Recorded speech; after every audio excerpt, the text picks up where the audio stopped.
Whenever you're ready. Rachel, let's start out with a really tough question.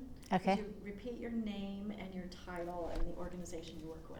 Hi, I'm Rachael McDonnell, and I'm a principal researcher at the International Water Management Institute's EME's office in Rome.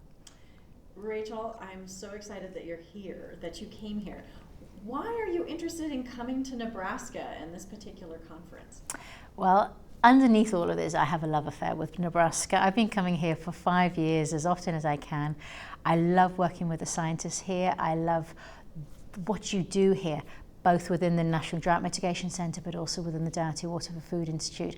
And I'm very proud of my global fellowship within the Daugherty Water for Food Institute. But it's beyond titles and all of that. It's to do with the science that you do here and the fact you have irrigation and very technical evaporation modelling with the policy, with the economics. And that's what I have to do in my job, is I have to bridge that, and you do it so well, and you have latest ideas, and I come here and I'm always inspired by my time here. Okay, we're done.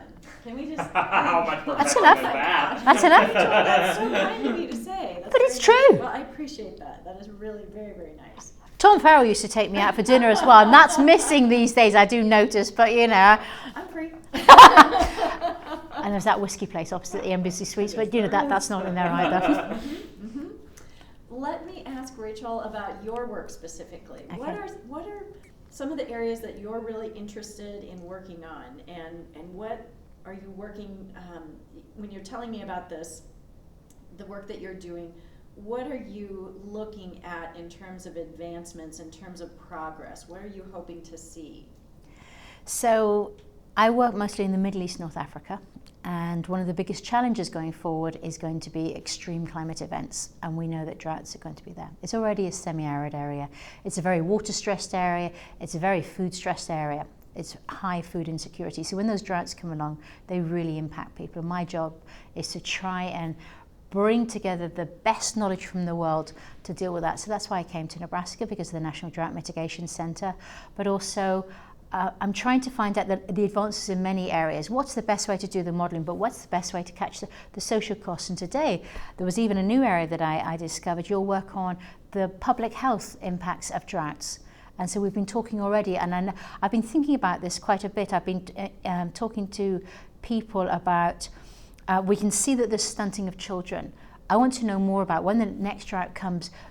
Is there an increase in women dying? What are those respiratory areas, or what are the impacts there? So that's what I can see even more areas that we can work with Nebraska on. So I just learn here, and what I have to do is I have to take the learning from here, from Nebraska, from the international things, and pass it through the lens of the Middle East, North Africa, to then see what we can apply where we're doing it, and to take those solutions and make them MENA-proof.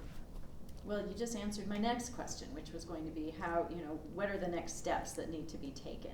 So do you see are there obstacles or challenges that you face in the MENA region because of, cultural differences or differences in, the resources that are available compared to some of the things that we're talking about in the conference?